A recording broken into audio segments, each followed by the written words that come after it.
Cool. So, hi everyone.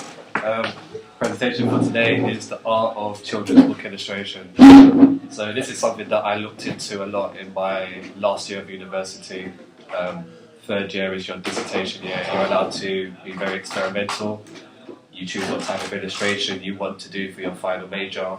And so mine was looking at this. So for my last project, I looked at what does it take to make a book, what kind of things you have to keep in mind when you're making a book for a child, for example.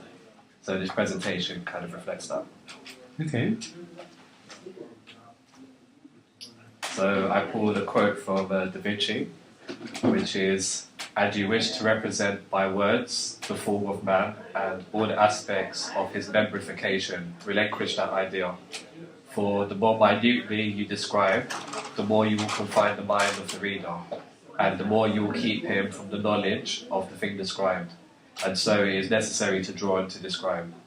So, in a nutshell, text is good, but we also need visual aids in order to communicate effectively and to be able to put across our messages and our ideas and our feelings. Mm-hmm. So, here's a blast from the past. This is the picture I did about 12 years ago.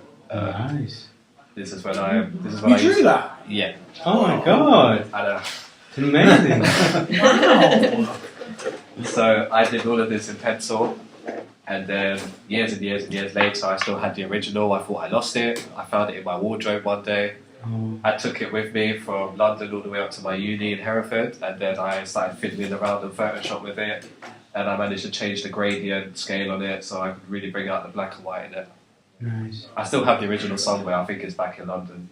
But this is the kind of stuff I used to just doodle and do. Just when I came home from school, I'll just sit in my room for 3 or 4 hours and just draw whatever I saw on the internet that I liked.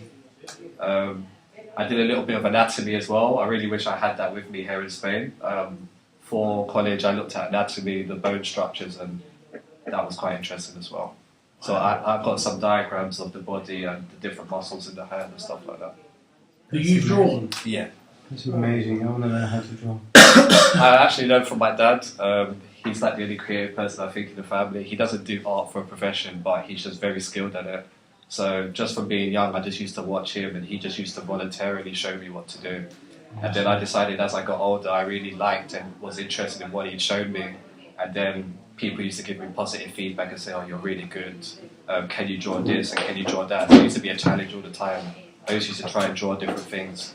So by the time I reached secondary school, I understood that I clearly was able to do this, and then this is something I wanted to do in higher education, and then after that as a profession, whether part-time or full. So what is illustration?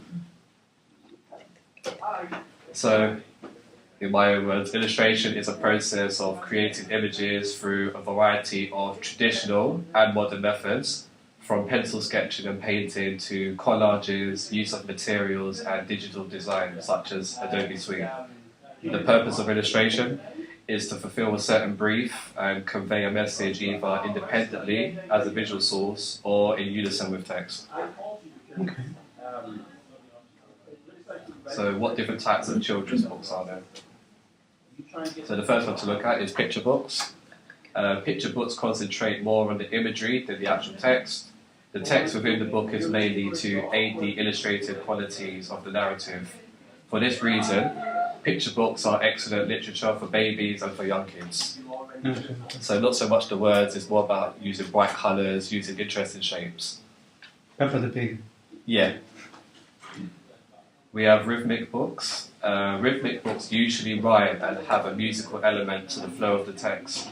Dr. Seuss's Green Eggs and Ham and The Cat in the Hat are well known for this rhythmic style. Rhyming is also used in lullabies and nursery rhymes for babies and young kids. So 2 sentences that end with rhyming words are known as rhyming couplets. Folklore books.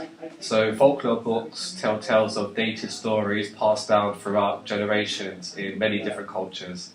It is commonplace for a myth to be combined with folklore in order to establish a teaching or proverb that relates to everyday life, a message to last the ages. For example, this one here is called "Why Do Mosquitoes Buzz in People's Ears?"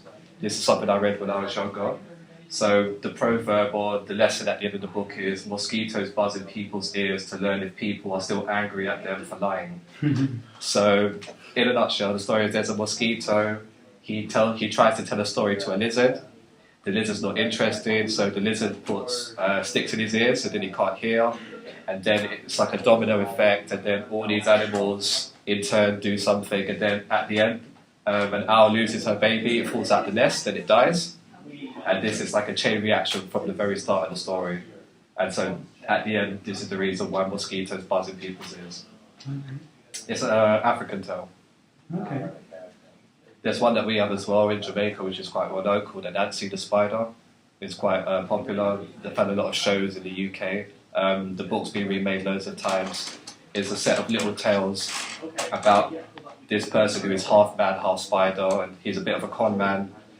He tricks other animals in the animal kingdom into bending to his will without them finding out about it. Because they're bigger and stronger than him, they could kill him if they wanted to. So it kind of teaches you to be able to use your brain sometimes if you don't have the strength of somebody else. We have fairy tale books. Fairy tale books typically portray a narrative involving a beautiful princess held captive against her will by an evil witch and in need of a handsome prince to rescue her. This type of book is very popular amongst young girls due to its highly feminine emphasis. Prince Charming. Yeah. So Sleeping Nice. Beauty, Cinderella, Rapunzel. Oh, Disney. So fantasy books. So fantasy books mostly follow a magical theme and usually give an imaginative perspective on real life. So narratives can range from good versus evil to nonsensical characters, objects and locations. So Roald Dahl did a lot of this, Charlie the Chocolate Factory, The Witches, these were all fantasy books. We also have first books. So first books introduce babies to the world around them throughout aspects such as the alphabet, numbers, animals, shapes, bright colours and use of materials. So public libraries are known to hold parent and baby reading sessions, including these books within the syllabus. This book as well, this book has been remade a lot of times as well, and then at first it was just the literary version, and then they remade it again and decided added actual textures and materials into the book that babies can touch and interact with, which is really good. So this is a very popular book. I had this book as well when I was small. Okay. So a lot of people buy this when they want their kids to start learning about colours and animals and shapes. It's really good. We also have concept books. So concept books aim to educate children on morals, for example, being well behaved, or practical skills such as counting. So they are more developed literary versions of first books for babies, so for slightly older children who can take on a bit more intellectually. And then we have issue books. So issue books are a rising emergence in children's literature. They controversially immerse children in topics that modern day society are currently facing, such as sexuality, divorce, war and abuse. So this book actually I really like. This is by an Australian illustrator called Sean Tam, and he does a lot of books like this. His books, you could say they're for children, but I think they're for everybody because adults could read them as well. This book here is called The Rabbits. So this focuses on a narrative involving a civilization of little life forms, and they're invaded by a colony of rabbits, and then they have to deal with their culture and their freedom being eradicated. So as the rabbits settle on their country, they start to change the architecture, the food, the landscape, everything changes from what it was before. So it's a really big focus on what happens when people are invaded and how they lose their identity. And it's all based on animal kind of kingdom, yeah? Yeah, it's all done through animals. The little life forms, they're these little things, I don't think you can see them here, they're like little marsupials. And then this is their whole home country, and then the rabbit colony comes, invades, and starts changing everything to their own will. It's a really good book. So, can you guess the following children's books?